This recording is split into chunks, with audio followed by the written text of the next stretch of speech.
नमस्कार, जय महाराष्ट्र. मी रेश्मा तपासे. आज मी एक वेगळ्या विषयाबद्दल बोलणार आहे.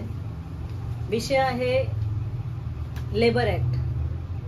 लेबर ऍक्ट म्हणा किंवा आता जे उद्योगपती आहेत मोठे मोठे किंवा कुठल्या कंपनीचे CEO असतील किंवा फाउंडर असतील, त्यांचे जे स्टेटमेंट येत आहेत त्याच्यावरून मला आज परमपूज्य डॉक्टर बाबासाहेब आंबेडकर यांची प्रामुख्याने मला आज आठवण येते. मला वाटतंय मागील काही महिन्यांपूर्वी 2024 मध्ये जे नारायण मूर्ती आहेत इन्फोसिसचे, त्यांनी एक विधान केलेलं होतं की कामगारांचे एक आठवड्याचे तास हे 70 तास असायला पाहिजेत. कामगारांनी 70 तास काम केलं पाहिजे. त्याच्या पुढे जाऊन L&T कंपनी आहे, लार्सन अँड ट्युब्रो, त्याचे CEO आहेत SN सुब्रमण्यम. त्यांनी आता मागील काही दिवसांपूर्वी म्हणजे आता नवीन वर्षामध्ये 2025 मध्ये त्यांनी त्याच्या पुढे जाऊन एक विधान केलेलं आहे की मी आठवड्याचे सगळे तास काम करतो, इतर कामगारांनी सुद्धा 90 तास काम केलं पाहिजे. कशाला पाहिजे तुम्हाला रविवारची सुट्टी? किती वेळ तुम्ही आपल्या बायकोचं तोंड बघणार आहे? आणि तुम्ही 90 तास काम केलं पाहिजे, असं त्यांचं विधान आहे. बरं, ह्या 90 तास काम असेल किंवा 70 तास काम असेल, ह्या कामामध्ये कुठेही कामगारांच्या पगाराविषयी बोललं गेलेलं नाहीये.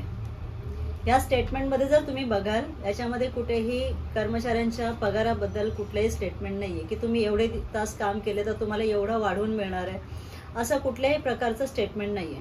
बरं, आता ज्या नवनवीन कंपन्या ज्या आपल्या भारत देशामध्ये येत आहेत, ज्या कॉर्पोरेट कंपन्या आहेत, त्या कंपन्यांमध्ये जर तुम्ही तसं तास कामाचे जर कॅल्क्युलेट केले ना, तर ते 8 तासावरून 9-10 तासावरती 12 तासावरती कधी गेले त्याचा आपण विचार सुद्धा केलेला नाहीये. आजची जी तरुण पिढी आहे त्यांना आयुष्यात काहीतरी करायचंय, काहीतरी करून दाखवायचंय, यासाठी झटते. आणि सरकारी नोकऱ्या आता म्हणजे नाहीच्या बरोबर झालेल्या आहेत. त्यामुळे सरकारी नोकऱ्या जिकडे कमी झाल्यात तिकडे कॉर्पोरेट वाढलंय. आणि जे तरुण पिढी आहे, तरुण मुलं आहेत आपली, हे ह्या तासाच्या म्हणजे बळी पडतात आणि आपल्याला स्वतःला प्रूफ करण्यासाठी मरेपर्यंत मेहनत करतात. त्यांना मेंटली त्रास होतो. याचंच एक उदाहरण मागील काही महिन्यांपूर्वी आपण पुण्यामध्ये एका तरुणीने सुसाईड केला होता. ती कॉर्पोरेट क्षेत्रातला बळी म्हणून ठरली होती. त्याच्यावरती थोडे दिवस बोललं गेलं, त्याच्यानंतर पुढे कोणी बोललं नाही. पण आता पुन्हा मुद्दा हा आहे की हे जे सुब्रमण्यम आहेत L&T कंपनीचे, त्यांनी एवढं मोठं विधान केलेलं आहे की कर्मचाऱ्यांनी 90 तास काम केलं पाहिजे. बायकोचं तोंड किती तास बघणार? बरं, त्यांना हे लक्षात आहे की नाही माहिती नाही की घरामध्ये फक्त बायकोच नसते. घरामध्ये आई वडील असतात, आपली मुलं असतात, बहीण असते, भाऊ असते, आणि त्या सगळ्यांकडे लक्ष द्यावंच लागतं. आणि बायकोकडे का नाही बघायचं? म्हणजे तुमच्या कंपन्या चालवण्यासाठी, तुम्हाला भरघोस फायदा मिळवून देण्यासाठी एक कर्मचारी रात्रंदिवस काम करणार तुमच्या कंपन्यांमध्ये, त्या बदल्यात तुम्ही त्याला काय देणार आहे? कारण जर तुम्ही सर्वे पाहिला, त्या सर्वेमध्ये असं दिसून आलेलं आहे की गव्हर्नमेंटला, जो सरकारला टॅक्स जातो, हे मोठे मोठे जे उद्योगधंदे आहेत, उद्योगपती आहेत, त्यांच्याकडनं जर 1% टॅक्स जात असेल ना, तर एक कर्मचारी जो आहे ना, त्याच्याकडनं त्याच्या पगाराच्या अर्धा पगार हा फक्त टॅक्स मध्ये जातो. म्हणजे काउंटिंग जर बघितलं तुम्ही तर मोठमोठ्या उद्योगधंद्यांपेक्षा पर्सनल टॅक्स हा सरकारला जास्त प्रमाणे जातो, आजवर जात आलेला आहे. म्हणजे पर्सनल टॅक्स जो जातो, म्हणजे अजून किती तुम्ही कामगारांची पिळवणूक करणार आहे? म्हणजे जर 1 लाख पगार असेल तर त्याच्या अर्धा पगार तर टॅक्स मध्ये जातो. फक्त नावाला हा पगार वाढलेला आहे. त्याच्यातून आमच्या या महाशयांची इच्छा आहे की 90 तास तुम्ही काम करा. बरं, तुम्ही त्या बदल्यात पगार किती देणार आहे? बरं, त्याच्यानुसार जो मेंटली एखादा मुलगा, तरुण मुलगा मुलगी, जे मेंटली त्यांचं जे संतुलन हरवून जातं, त्याच्यावरती काय? त्यांचे फिजिक, जे त्यांची फिटनेस आहे, त्याचा विषय जेव्हा उभा राहतो, जेव्हा त्यांच्या मेंदूवरती ताण पडतो, त्याला सरकार काय तोंड देणार आहे? आता जे मागे एका मुलीने कुठेतरी पोहोचण्याच्या नादामध्ये ते जे या व्यवस्थेचा बळी पडलेली, तिच्या आई वडिलांची तर ती मुलगी गेली ना. व्यवस्थेने काय केले ह्या बाबतीत, काय पावलं उचललेली आहेत आपल्या सरकारने, काय पावलं उचललेली आहेत ह्या बाबतीत, ह्या कॉर्पोरेट कंपन्यांना हे कंट्रोल करण्यासाठी काही पावलं उचललेत का? थोडे दिवस आपण बोलतो आणि नंतर गप्प बसतो. ह्या अनुषंगाने सुब्रमण्यम जे आहेत, SN सुब्रमण्यम, त्यांचा जर इयरली पगार आपण पाहिला, इयरली जे पॅकेज आहे त्यांचं, ते आहे 51 करोड रुपयांचं. किती?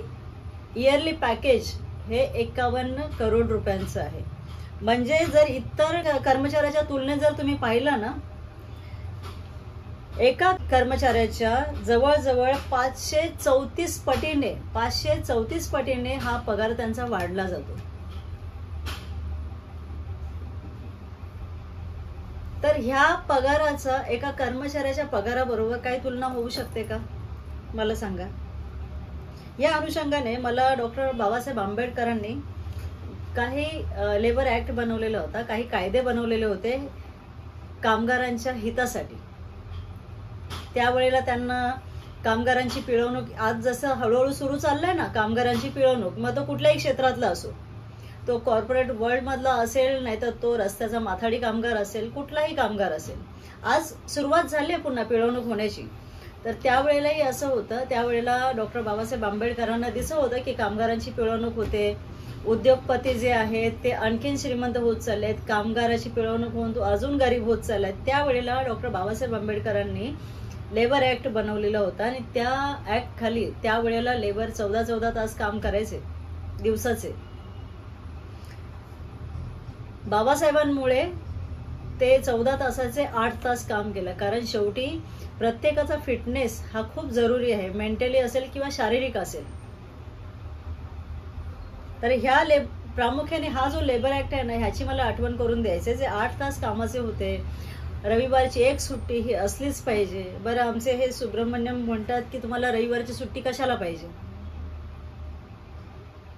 ऍक्च्युली हे विधान त्यांनी नाही केलं पाहिजे, कारण आपला हा भारत देश आहे आणि आपण कुटुंबात राहतो, आपण कुटुंबप्रेमी आहोत, आपल्या देशाची रचनाच तशी आहे. त्यामुळे कोणी कोणाचं किती तोंड बघायचं त्यापेक्षा तुम्ही कामगारांना काय फायदा देताय, त्यांना पगार किती देताय, उद्योगपतींचा टॅक्स किती घ्यायचा आणि कर्मचाऱ्याचा टॅक्स किती करायचा हे सरकारने आता ठरवायचंय. आणि हे असं जर सुरू राहिलं ना तर परत पहिल्याचे आधीचे दिवस ते पुन्हा येणार आहेत. म्हणजे गरीब आणखीन गरीब होत जाणार आहे, श्रीमंत अजून श्रीमंत होत जाणार आहे आणि मिडल क्लास तर कुठल्या जमातीतच नाही येणार. मिडल क्लास सारखा काही विषयच राहणार नाही.